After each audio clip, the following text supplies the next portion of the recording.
এই এলো শাহজালাল বিমানবন্দরের প্রথম সাইডের স্মৃতি, যে এত সুন্দর সুন্দর গাড়ি পার্কিং করে রাখছে, কিন্তু ভাড়া কই? গাড়ি দেখছেন, হাই এক্স, নোয়া, তারপরে বিভিন্ন গাড়ি আছে। এই যে এই সাইডটা ছিল না, এই সাইডটা ওই যে আমার ওই যে বেড়া দিয়ে রাখছিল, বেড়া খুলে লাইতেছে, সব খুলে লাইতেছে, ঠিক আছে।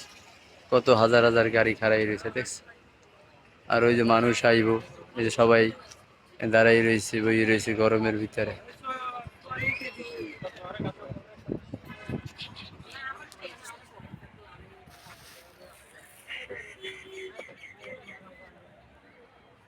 এলে ঘটনা, আল্লাহর রহমত, আপনাকে দোয়ায় এয়ারপোর্ট আইসি। আমার এক বাইরে আগাই দিতে, কিন্তু আগাই তো দিছি, কিন্তু ভিতরে তো আর যাইতে পারলাম না। এই আবেগটা লাগতে আছে যে আসলে এখনো ভাববে খুলাইতে পারি না, যে ও প্লেনে উঠছে কি না, না ভিতরে আছে। আমি এই টেনশনটাই বাঁচি না, আমি এই জিনিসটাই বাঁচি না। দেন এই কত লোক দাঁড়াই রয়েছে এই দেওয়ালের শিখ দরিয়া, দেখছেন কত শিখ দরিয়া দাঁড়াই রয়েছে। কেন ভাই এই শিখ দরিয়া দাঁড়াই থাকবে? কারণটা কি? আমি একটা জিনিস বুঝাইতে পারি না আপনাকে, যে এই শিখ দরিয়া দাঁড়াই থাকবে কারণটা কি? এটা কি বাংলাদেশ না? এটা কি অন্য দেশ? হ্যাঁ, এই দেন কিভাবে শিখ দরিয়া দাঁড়াই রয়েছে, দেন আপনারাই দেন, দেখছেন কতটা কষ্ট লাগতে আছে। এই যে শিখ দরিয়া দাঁড়াই রয়েছে না, ওই দেন কেন শিখ দরিয়া দাঁড়াই থাকবে, কি কারণ? আমি এই প্রশ্নের উত্তরটা এখনো পাইতেছি না, দেখছেন এই দেন আপনারাই দেন যে শিখ দরিয়া কেমন দাঁড়াই রয়েছে, ওই ওই দেন এই।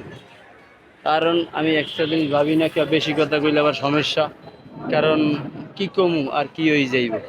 তবে আমি একটা কথাই কইতে চাই সারা পৃথিবীর মানুষের, যে আমরা একটু সবাই মিললে কইলেই হয়তো হয়। কারণ এই যে আইন শৃঙ্খলা লোকগুলা, পুলিশ বাহিনী, র্যাব বাহিনী যারা আছেন, এরা এই যে লোকগুলা ঢুকতে দেয় না। আসলে আপনি বুঝছেন, আপনি পুলিশ হইছেন, আপনি র্যাব হইছেন, আপনি প্রশাসনের লোক হইছেন, সমস্যা নাই, কারণ আল্লাহ পাক আমার বানাইছে। আর আমি হয়তো রিক্সাওয়ালা বানালা, কিন্তু আমিও তো মানুষ। কারণ আপনাকে ডিউটি ঠিকই আছে, কিন্তু মানুষ তো আর মন মানাইতে পারে না। কারণ একটা লোক যদি বাইরে যায়, তাহলে তার যে কতটা কষ্ট লাগে সেটা একমাত্র সেই জানে, আপনি কি জানবেন? তো ওই কারণে আবেগ বেশে ওই লোক ওনার লগে লগে দৌড় দেয়। তো আম্মেরা লগ আটকাই দেন। এটা তো সুযোগ দিতে পারেন যে আম্মেরা কদ্দূর যাইবেন, এই পর্যন্ত যাইতে পারবেন, এরপর আর যাইতে পারবেন না। তো এইটা করলেও তো একটা সান্ত্বনা হয়। কিন্তু তাদের কথা কি অন্য রকমের, যে আমি ধরেন আমি একটু ঢুকতে চেয়েছিলাম, এই যে এই ভিত্তিতে ঢুকতে চেয়েছিলাম, তো উনি আমার গেলে এই কই যান, মানে সর্বোচ্চ 16-17 বছরের একটা পুলিশ। তা আমি গেলাম ভাই একটু ভিতরে যাবো, কয় না যাওয়া যাইবে না। পরে আমার লোক আমার ডাকতে আছে ভিতর থেকে, পরে আর যাইতে পারলাম না। তো এই যে কষ্টটা আমি আর এই মনটার মধ্যে মানাইতে পারলাম না। তো যাই হোক ভাই, আমি হিংসামির কথা কই না, কোনো দেমাখের কথা কই না। কারণ আমি মানুষ, আমার একদিন মরতে হইব, আপনিও একদিন মরবেন, কেউ এই দুনিয়ায় থাকবে না। তবে যে যেটা করে যাইবেন তার কর্মফল সে এইভাবে পাইবে। কারণ আপনি সরকারি চাকরি পাইছেন, আপনার শক্তি, আপনার দেমাগ থাকবে না, আই যোগ আর কাই লোক চলিয়ে যাইব।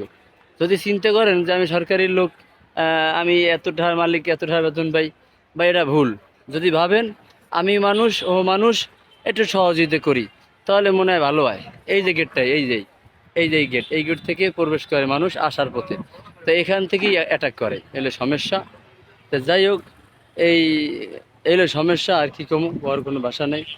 তো যাই হোক, আপনারা ভিডিওটা দেখেন, দেওয়ার পরে ভালো লাগলে আমারে কিছু কইয়েন, আর না পারলে কিছু কইয়েন না, কেননা আমার মনের কষ্টটা আমি কইছি। আর এই যে কোনাটা দেখছেন, এই কোনাটা, ও বাবারে, ও কোনায় কেউ যাইবেন না।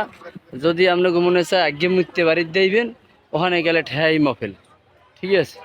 যাই হোক, ভালো থাকেন, আলহামদুলিল্লাহ, আসসালামু আলাইকুম।